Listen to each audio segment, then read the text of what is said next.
Hello, good morning, good afternoon, and good evening. I hope you're well. Welcome if you're new here. Welcome back if you've been here before. Thank you. I'm doing quite a bit better today. I don't feel quite as close to being on the verge of tears as I did yesterday, and even more so the day before. I got the second email from my insurance company asking me to do the e-survey now. Like, the first email was just telling me that this email was coming. So I will be doing that on the long weekend, as well as installing my rat excluders on my garage doors and possibly on my home doors. We'll see how much energy I have and how easy it is and all of that. So yeah, it's gonna be a super fun long weekend. Oh, also, I'm going to the hardware store today after work. Thankfully, there's one right across the street from work, so I can just walk to it on my way to the bus, and get a cover for an air intake, I think. I don't know if it's an intake or an outtake, but I have a vent over my roof that my rat exterminator recommended I get a cover for, so I'm going to attempt to do that. And yeah, super fun stuff.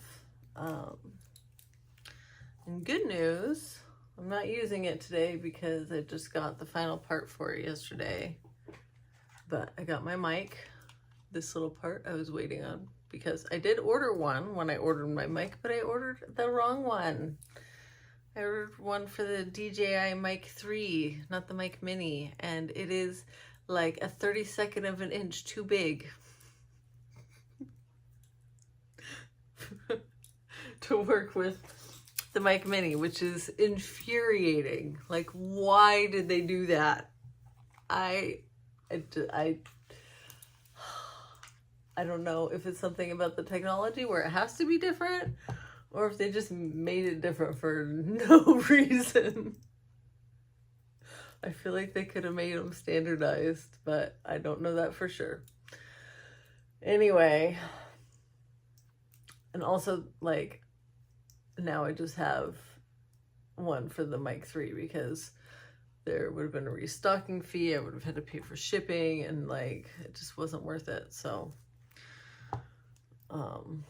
for a $19 piece of equipment. So I don't know what I would have gotten back, like $8 or something at the end of it, if anything. So yeah. Anyway, yesterday at work, several of my coworkers were also taking deep breaths, and I noticed and recommended that they make their out breath longer if they were trying to de-stress, because it making our out breath longer than our in breath signals to our body that we're safe. I have to do this a lot. I have to remind myself to consciously breathe that way a lot, because I am constantly clenching my diaphragm and breathing shallowly. I also introduced my coworkers to the phrase, "Don't borrow trouble from the future," and they loved it. They're like, "Oh my God, that's so brilliant." I'm like, I didn't come up with it. I don't remember where I heard it, but I heard it somewhere. It's not mine, but feel free to use it. But yeah, so it was validating. Like, I definitely feel like my stress at work, at least, has been totally validated by many on my team, including my boss, feeling the same. But I don't it doesn't like really make me feel better because I don't like that for any of us. I don't want any of us to be feeling that way. That's ridiculous.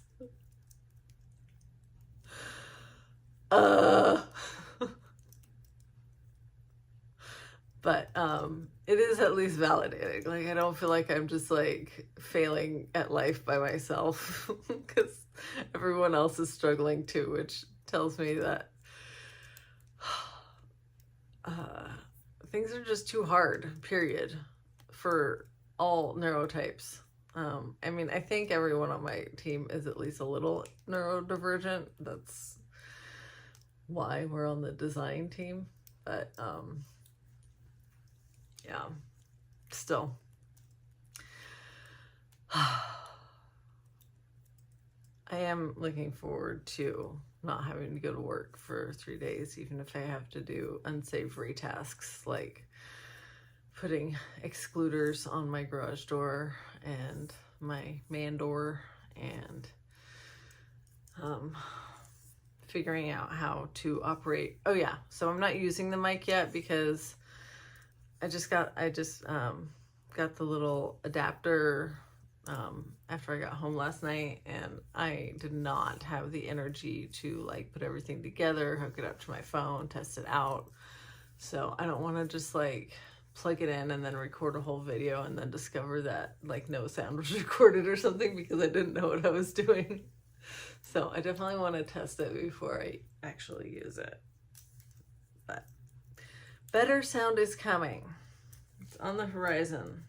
Thank you for being patient with the sound so far. Let's see here. What else? Oh yeah, I was listening to Full Catastrophe Living by Jon Kabat-Zinn yesterday, and is all about using mindfulness to lower your anxiety and just like live a healthier life. And he was talking about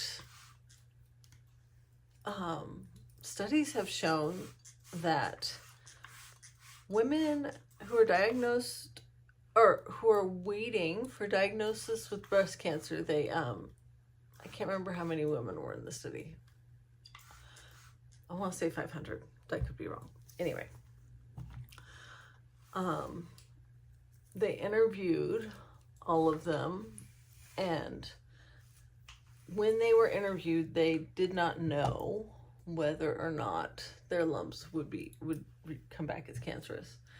And they also interviewed their family members, and it turns out that women who had a history of repressing their anger were much more likely to have their lumps be cancerous. And I think I could be making this up, so please don't take my word on this. But I feel like they were also more likely to have a higher mortality rate. The ones who held their anger in were significantly more likely to have a cancer diagnosis and to not live through it. So that tells me that the journaling I've been doing lately, I wish notifications would not come up while I was recording. That is so distracting. But the journaling I've been doing lately on looking at, acknowledging, and addressing long-held anger is really important. It's so important to my well-being.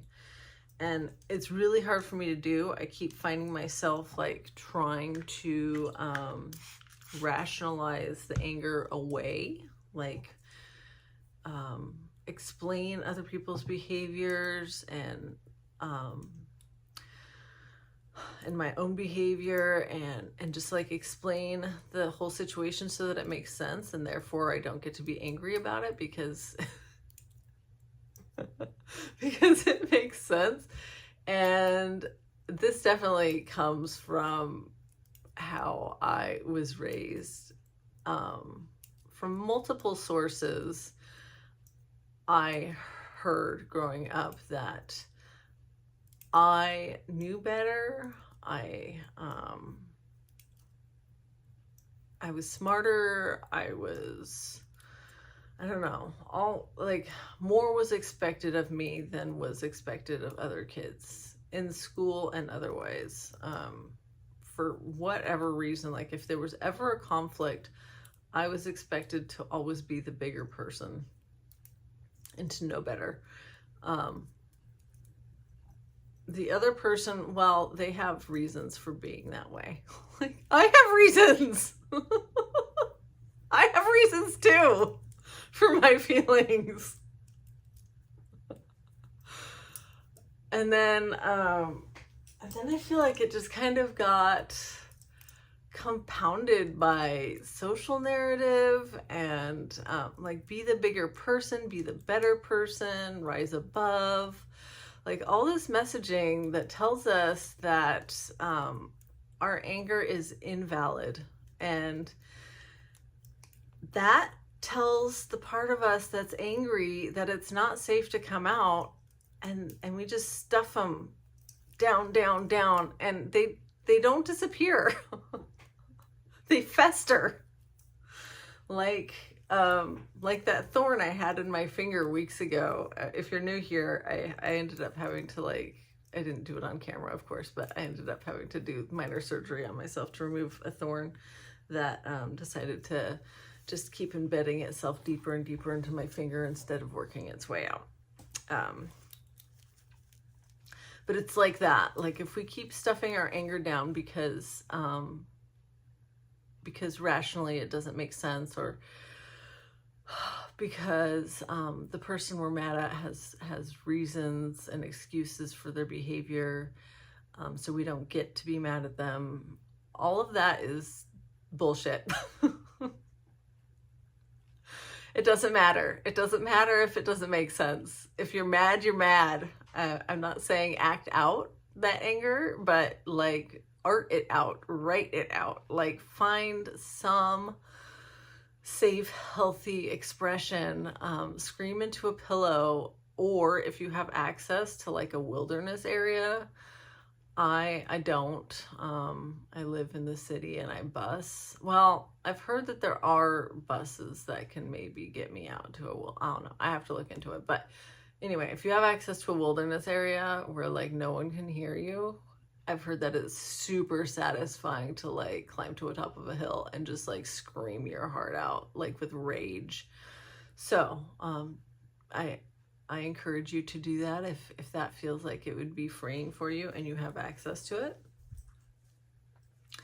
But yeah, so I'm going to be doing a lot more anger journaling and anger art making, I think. And I might just take a pause before I do my root chakra painting, my final chakra painting. And I'm going to get all this stuff out before I make that painting. I think there are a couple reasons that I feel like doing this. And one of them is that I think I have a block towards finishing it, because the whole reason I made this series is to then ask a local shop and gallery to show this series. And I think that I am deeply afraid of asking them to, and I'm afraid of rejection, and I'm afraid of acceptance, but then not selling anything. There's just a lot of fears there. So I think that part of me just wants to hold off on making the last one, because then I'll feel like it's time to reach out to them. So I've noticed that, I've noted it, but I'm going to allow it for now, not indefinitely. But I am also really feeling like I need to get as much of this long held, hidden, unacknowledged anger out.